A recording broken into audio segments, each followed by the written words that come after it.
September 26, 1969, 10:47 p.m. Abbey Road Studios, Studio 2, London. John Lennon sits at the piano, his fingers hovering over keys that feel foreign under the harsh studio lights.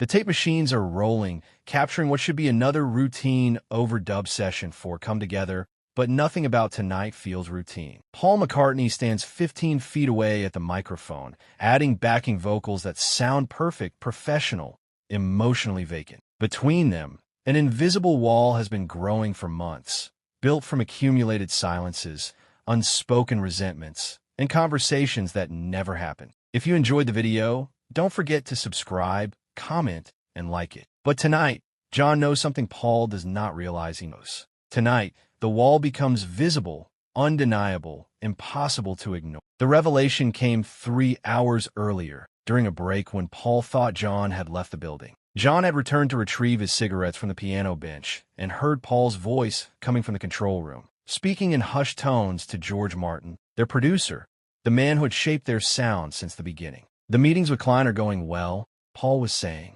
He understands the situation. He agrees that the band's future depends on structural changes. John had frozen in the doorway, recognizing the tone Paul used when discussing business matters he considered too sensitive for group discussion. Klein was Alan Klein, the American businessman who had been circling the Beatles for months, promising to solve their financial problems and managerial chaos following Brian Epstein's death 2 years earlier. John doesn't need to know about the replacement discussions yet. Paul continued, "We'll present it as a natural evolution once everything is in place." Replacement discussion. The words had hit John like physical blows, leaving him breathless, disoriented, clinging to the doorframe for support. "The new arrangement would give us more creative control," George Martin replied. "And frankly, it might be easier to work without the constant tension." Exactly. The music suffers when every session becomes a battleground. With John pursuing his political activities and his relationship with Yoko, he's clearly moving in a different direction anyway. John had retreated to the hallway, his mind reeling. Paul and George Martin, the two people he trusted most in his professional life, were discussing replacing him as if he were a malfunctioning piece of equipment rather than a founding member of the greatest band in the world. Now, 3 hours later, John sits at the piano, watching Paul perform backing vocals with technical precision but emotional distance, wondering how long these replacement discussions have been happening, how many meetings have occurred without his knowledge, how thoroughly his best friend has been planning his betrayal. The song ends. Paul removes his headphones, walks toward the control room to listen to the playback. John follows, his movements casual, giving no indication that anything has changed, that he knows his entire professional life is being systematically dismantled by people who smile at him while plotting his removal. George Martin adjusts the mixing board, brings up the vocal track, nods approvingly. "That's excellent, Paul. Really solid work." "Thanks," Paul replies, but his attention is elsewhere, focused on something beyond the immediate task of recording. His mind is in boardrooms, in meetings with lawyers and businessmen, in conversations about futures that do not include John Lennon. "I think we're done for tonight," George Martin announces. "We can finish the mix tomorrow." Paul gathers his bass, his music sheets, his jacket. "I'll see you both tomorrow. Same time." John nods, forces a smile. "Same time." Paul leaves, his footsteps echoing down the Abbey Road corridor, growing fainter until the studio falls silent except for the hum of electronics and the distant sound of London traffic. George Martin begins powering down the equipment, his movements efficient, practiced, the routine of someone who has overseen thousands of recording sessions. But tonight, his efficiency feels different to John, feels like the preparation of someone who is ready to move on to new projects, new artists, new creative challenges that do not involve managing the psychological dysfunction of a band that has been slowly destroying itself for years. "George," John says quietly. "Yes. How long have you been planning to replace me?" George Martin's hands freeze on the mixing board. He does not turn around, does not deny the accusation, does not express surprise at the question. His silence is confirmation, admission, the end of pretense. "John, how long?" George Martin turns slowly, his face showing the expression of someone who has been caught in a lie he never intended to maintain indefinitely, who is relieved that the deception can finally end. 6 months, he says quietly. "Since March." since the Get Back sessions collapsed. John remembers March, the chaotic recording sessions that were supposed to capture the Beatles returning to their roots, but instead documented their inability to work together, their descent into creative paralysis, their transformation from collaborators into strangers who happened to share a band name. Paul approached you. Paul approached Klein first. Klein approached me, and you agreed. I agreed that the band's creative future was in jeopardy if nothing changed. John walks to the piano, sits on the bench, stares at the keys. What kind of change? Initially, we discussed bringing in additional musicians to supplement the group dynamic. Session players who could fill in during periods of creative tension. But that evolved into replacing me completely, into restructuring the band around its most functional creative partnership. John understands the euphemism. Paul and George Martin, with Klein's business management, would continue the Beatles as a three-piece group supplemented by hired musicians. John would be phased out, eliminated from the band he founded, erased from the creative process he helped invent. What about the name? Klein believes the Beatles brand belongs to the functional members of the group. Legal precedents exist for continuing band operations when one member becomes incompatible with group objectives. Incompatible.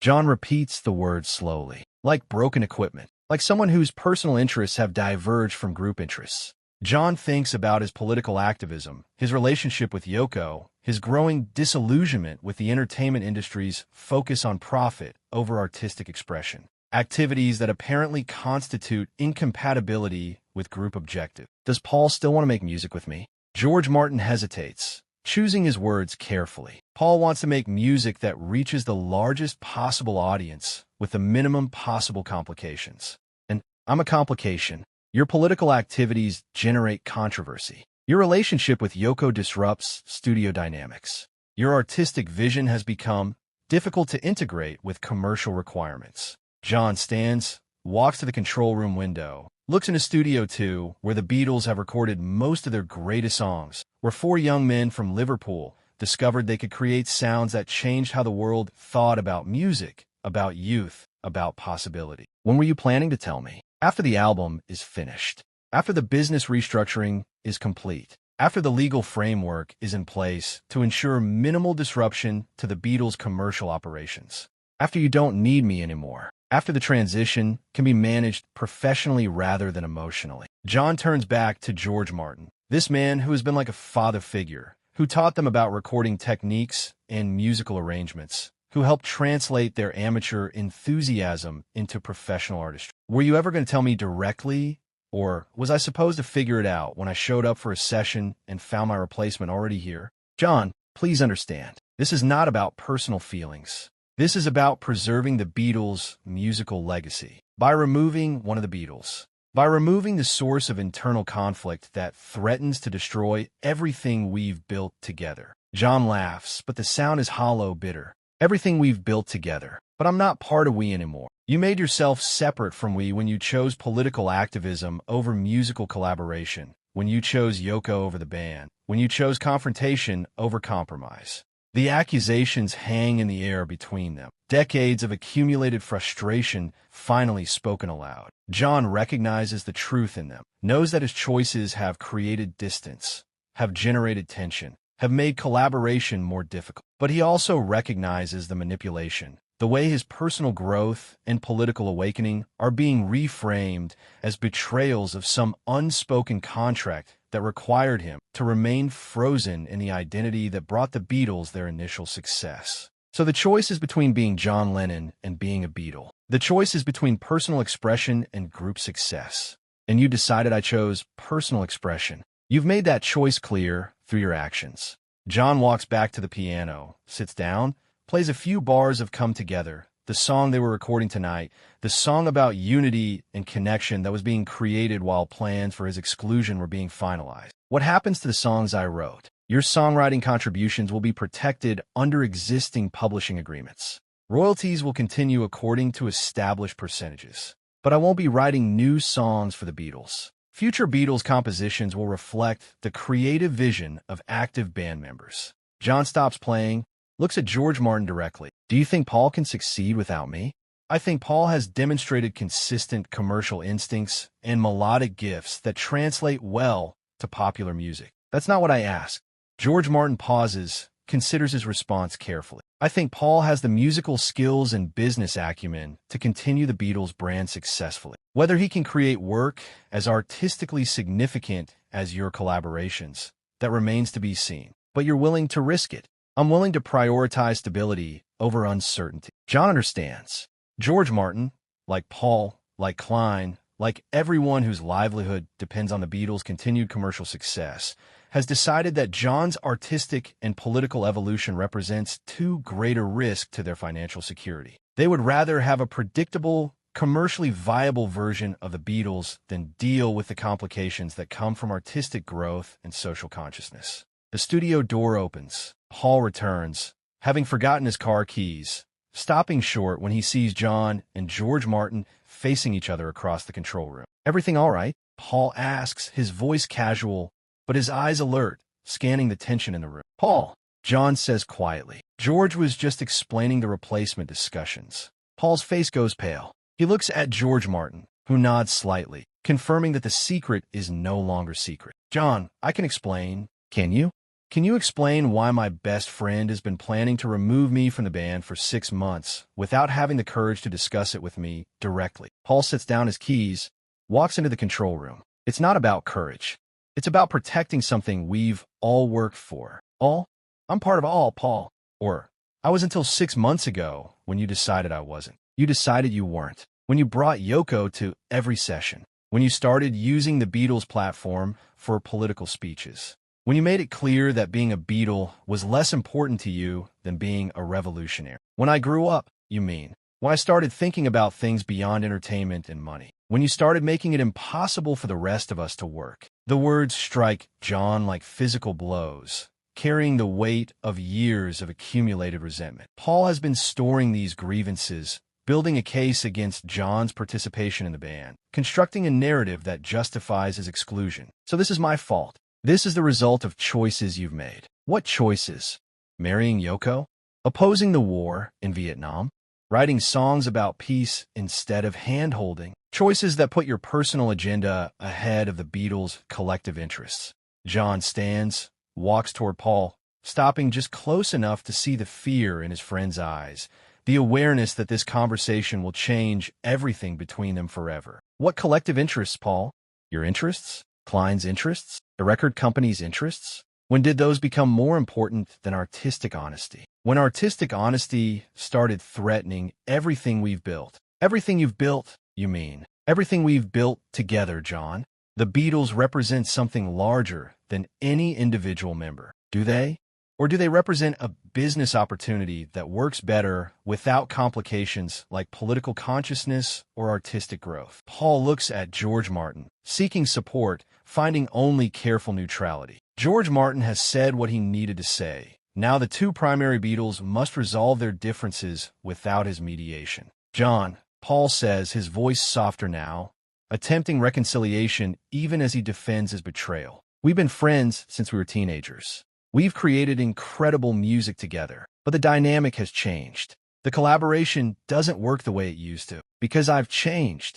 Because we've both changed. But I've changed in ways that support the Beatles' continued success, and you've changed in ways that threaten it." John sees the fundamental divide clearly now. Paul views the Beatles as a commercial enterprise that requires careful management and strategic decision-making to maintain its market position. John views the Beatles as an artistic collaboration that should evolve naturally as its members mature and develop new interests and perspectives. So the choice is between supporting your version of Beatles' success and being excluded from the band. The choice is between working within the framework that made us successful and pursuing individual interests that undermine group cohesion. And you've decided I'm incapable of making the right choice. I've decided that 6 months of failed attempts at compromise demonstrate the incompatibility of our current approaches. John walks back to the piano, plays a few more bars of Come Together, hearing the irony in every note. The song about unity being recorded by people planning separation. The message of connection being created by individuals who have lost the ability to connect with each other. When does this transition happen? after the album is released, after the business arrangements are finalized, after we can announce it in a way that minimizes damage to the Beatles brand, after you can replace me without affecting record sales, after we can preserve what we've built together while acknowledging that the collaboration has reached its natural conclusion. John stops playing, looks at both men, these professional collaborators who have become strangers, these friends who have chosen business over friendship, these artists who have decided that commercial viability matters more than creative honesty. I want to hear you say it, Paul. Say what? Say that you're removing me from the Beatles. Say that you've chosen to end our partnership. Say that 10 years of collaboration mean less to you than protecting your commercial interests. Paul is quiet for a long moment, looking at the floor, at the walls, anywhere but at John's face. John, he says finally, I'm choosing to prioritize the Beatles' future over preserving arrangements that no longer serve our collective interests. That's not what I asked you to say. That's all I can say. John understands. Paul cannot admit that he is betraying their friendship, cannot acknowledge that he is choosing business over loyalty, cannot face the moral weight of his decision. He can only frame it in terms of practical necessity, market forces, collective good. John stands, gathers his jacket, his cigarettes, his notebook of song lyrics that will never become Beatles recordings. I'll save you the trouble, he says quietly. What trouble? The trouble of removing me. I quit. Paul and George Martin stare at him, uncertain whether he means it, whether this is negotiation or genuine resignation. John, that's not necessary. It's completely necessary. John walks toward the door, then stops, turns back to face them. You've spent 6 months planning to exclude me. I'm doing it for you. We can still work together. No, Paul, we can't. You made that clear.